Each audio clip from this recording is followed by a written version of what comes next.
کیجیے گا، میں جو ہے سخت جملہ کہنے جا رہا ہوں، جتنے بھی مساجد کی ذمہ داریاں بیٹھے ہیں، ہم لوگوں نے اپنی ذمہ داری یہ سمجھ رکھی ہے کہ ہماری ذمہ داری کیا ہے کہ مسجد کے پیسہ اکٹھا کرنا اور امام اور مؤذنوں کو تنخواہ دینا، اور اس کے بعد جو ہے ان کو ذمہ داری پر ذمہ داری دینا اور زیادہ سے زیادہ ان کو ڈیوٹی دینا اور پریشان کرنا ہے۔ اس کے زیادہ ہماری کوئی حیثیت اور ذمہ داری نہیں ہے جو ہم لوگ کر رہے ہیں۔ یہ کسی ایک خاص مسجد کی بات نہیں کر رہا ہوں، میں پورے معاشرے میں اور پوری مساجد کی آپ اگر جو ہے جائزہ لیں گے تو ہمیں یہ نظر آئے گا۔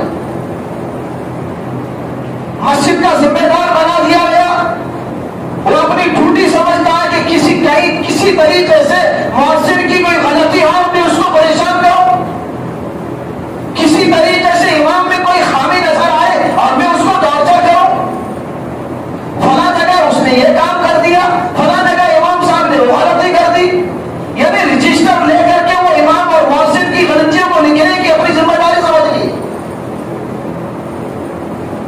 چھوٹے چھوٹے بہانوں پر اور چھوٹی چھوٹی خامیوں اور غلطیوں کو بڑھا چڑھا کر کے ان امام مساجد میں خدمت کرنے والے ائمہ اور مؤذنین کو پریشان کیا جاتا ہے۔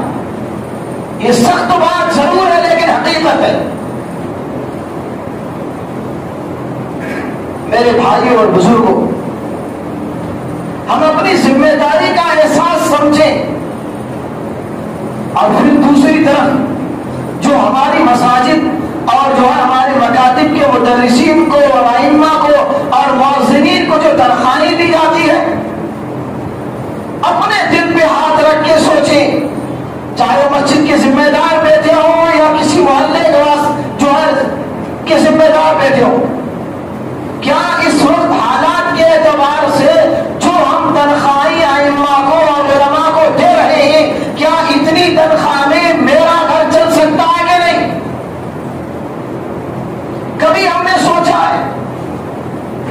کیوں نہیں سوچتے؟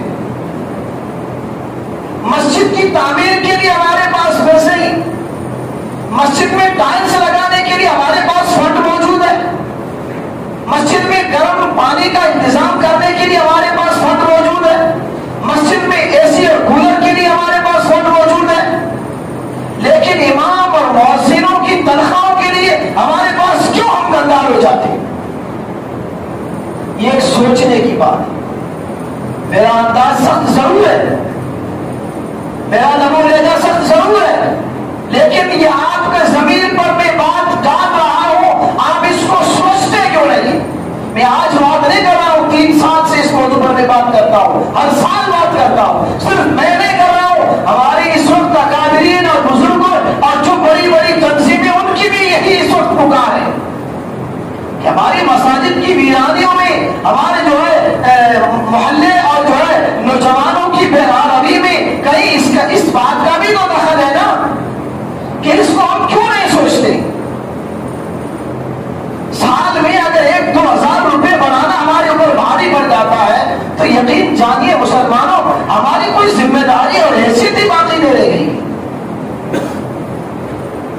وہ امام جو ہمارا مقتدا ہے، وہ مؤذن جو ہماری قوم کو 5 وقت نماز میں بلاتا ہے، چاہے ماحول کیسا ہی ہو، سخت سردی کا موسم ہو، بارش برس رہی ہو، آپ کا دل نہیں چاہ رہا ہے کہ آپ رضائی سے ہاتھ بھی باہر نکالیں، ایسے ماحول اور ایسے موسم میں بھی وقت پر مؤذن آ کر کے اذان دیتا ہے۔ کیا یہ چھوٹی قربانی ہے؟ میرے بھائیوں، اس بات کو ہمیں سمجھنی ہوگی، اس پر غور کریں ہم لوگ کہ آج ہمارے ائمہ اور علماء کی تنخواہیں ایک کم درجے کے مزدور سے بھی کم ہے۔ آخر ہم اپنی قوم کے رہبروں کے ساتھ ایسا سلوک کیوں کر رہے ہیں؟ کیا اللہ کے یہاں ہماری پکڑ نہیں ہوگی؟ کیا اللہ کے یہاں پوچھ نہیں ہوگی ہماری کہ ہم نے تمہیں علماء کے وارث دیے تھے؟ اس کے بارے میں نبی علیہ السلام نے فرمایا، علماء امتی کانبیاء بنی اسرائیل، میری امت کے علماء تو بنی اسرائیل کے انبیاء کی طرح ہیں۔ تم نے ان کے ساتھ یہ سلوک کیا، تم نے ان کی تنخواہیں اتنی محدود رکھی کہ وہ اپنی زندگی کو گھٹ کر کے گزارنے پر مجبور ہو گئے. اور پھر ہم نے اپنی جو ہے ناکامیوں کا یا اپنی خامیوں کا کہہ لیجیے یا جو ہے اپنی جو ہے تنگ نظری کا چھپانے کے لیے ہم نے اس پر لیپا پوتی جو کی ہے وہ یہ کی ہے کہ ہم یہ کہتے ہیں کہ واہ مول صاحب کی تنخواہ میں تو بہت برکت ہوتی ہے, مول صاحب کی تنخواہ میں بہت برکت ہوتی ہے. ایک گجرات کے بہت بڑے عالم شیخ الحدیث ہیں, وہ فرماتے ہیں کہ میرے سے ایک ماسٹر جی ملے اور انہوں نے مجھ سے کہا کہ مول صاحب آپ کی تنخواہ میں بہت برکتیں ہوتی ہیں. کہاں بہت برکت ہوتی ہے کہ آپ کی تنخواہ کتنی ہے کہ میری 40,000 بتائی. وہ سرکاری ماسٹر تھے, کہا کہ میری تنخواہ 5-7 ہزار ہے. تو ایک کام کرتے ہیں کہ آپ برکت والی 5,000 آپ لے لیں اور بے برکت والی آپ کی مجھے دے دیں. اب زبان گم ہو گئی, ہمیں برکت والے نہیں چاہیے. کیوں؟ برکت صرف علماء کے کھاتے میں, امام اور محسن کے کھاتے میں اور علماء کے کھاتے میں ہمیں برکت کیوں نہیں چاہیے؟ ہم کیوں تبادلہ نہیں کر لیتے ہیں کہ وہ صاحب میں نے اس مہینے کے 30,000 کمائے ہیں یا آپ بے برکتیں والے آپ لے لو, اس میں برکت ڈال دینا, آپ والے 10,000 برکت والے مجھے دے دیں. کبھی کسی کے ذہن میں خیال کیوں نہیں آتا؟ غلط تو نہیں کہہ رہا ہوں بھائی, سوچنے کی بات, غور کرے میرے بھائی. ہر بات کہی جاتی ہے, لوگوں کو بری لگ جاتی ہے, کیا یار آپ امام ہو کر کے یہ بے کسی بات کرتے رہتے ہیں, تنقیدی بات. لیکن کیا کریں, معاشرے کے مسائل ہیں, اگر نہیں بولا جائے گا تو پھر اور نیچے چلتے جائیں گے ہم لوگ. ہمیں اس معاملے میں غور کرنے کی ضرورت ہے. آپ اندازہ لگائیے, ایک محلے میں 100 گھر ہوتے ہیں, تقریباً 50 گھر ہوتے ہیں. ہر گھر کے اندر اچھا کھانا پکتا ہے, ہر گھر کے ہر فرد کے پاس 20,000 کا 10,000 کا موبائل لیتا ہے اور اس میں منتھلی جو ہے 200-300 روپے کا ریچارج ہوتا ہے. اسی طریقے سے دیگر خرچے ہیں, ہمارے ٹی وی کے خرچے, یہ خرچے وہ خرچے, اتنے خرچے ہوتے ہیں. کیا 50-100 گھر مل کر کے کیا ایک اپنے مسجد کے امام اور مؤذن اور اپنے مدرسے کے مدرس کو اچھی تنخواہ نہیں دے سکتے؟ میں سمجھتا ہوں کہ اگر 200 روپے بھی ہم کریں گے منتھلی تو اچھی تنخواہیں دے سکتے ہیں. لیکن بات وہی ہے کہ اگر تو نہ چاہے تو بہانے ہزار ہیں. ہمیں ارادہ ہی نہیں کیا, ہم نے دینے کا سوچا ہی نہیں.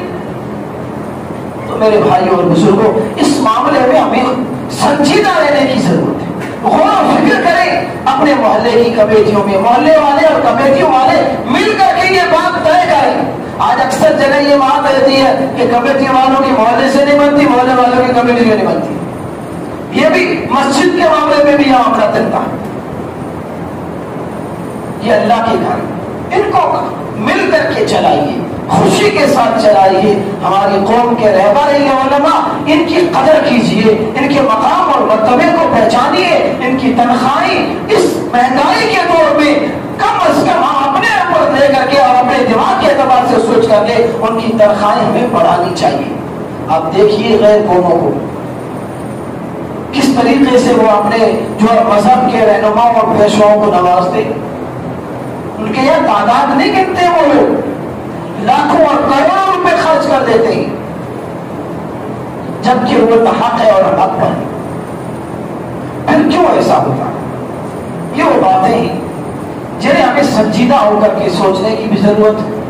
اور اس کے علاوہ بھی اہل خیر حضرات جو محلے میں رہتے ہیں ان کو بھی اس بات کی طرف توجہ دینے کی ضرورت ہے. اگر مسجد میں اچھی فنڈنگ نہیں ہو رہی ہے تو اس کے لیے بھی محلے والوں کو اکٹھا کر کے جو بات کرنے کی ضرورت ہے. اگر کوئی اہل ضرورت اچھے پیسے والا اللہ نے آپ کو حیثیت دی ہے تو آپ اپنے حساب سے اپنے امام کو دے دیا کریں, کوئی فرق نہیں پڑتا ہے. میرے بھائی, ہم جتنے اماموں کو اچھی تنخواہیں دیں گے انشاءاللہ یہ ہمارے معاشرے میں اتنا اچھا کام کریں. تنخواہیں کم دیں گے اور ان کا جو پابندیاں زیادہ لگاتے رہیں گے, ان کی دل کے اگر کام سے وہ دل سے کام نہیں کریں گے تو ہمارے معاشرے کی اصلاح صحیح نہیں ہوگی. اس لیے ان مسائل پر ہمیں جو ہے غور کرنے کی ضرورت ہے. اگر کوئی بات بری لگی ہے, یقیناً ایسی باتیں جو تیکھی ہوتی ہے بری لگ جاتی ہے, میں اپنی طرف سے آپ سے معذرت چاہتا ہوں. بہرحال اس پر غور کرنے کی ضرورت ہے. اس کو جو ہے بھول نہ جائیں, یہاں پلہ جھاڑ کر کے نہ جائیں, اپنے اپنے محلے میں اپنی مساجد میں جا کر کے اس بات پر ضرور غور کریں. اگر محلے میں ایک بندہ بھی ایسا اٹھے گا تو انشاءاللہ انقلاب پیدا ہوگا. اللہ تعالیٰ ہمیں عمل کی توفیق عطا فرمائے. وآخر دعوانا الحمدللہ.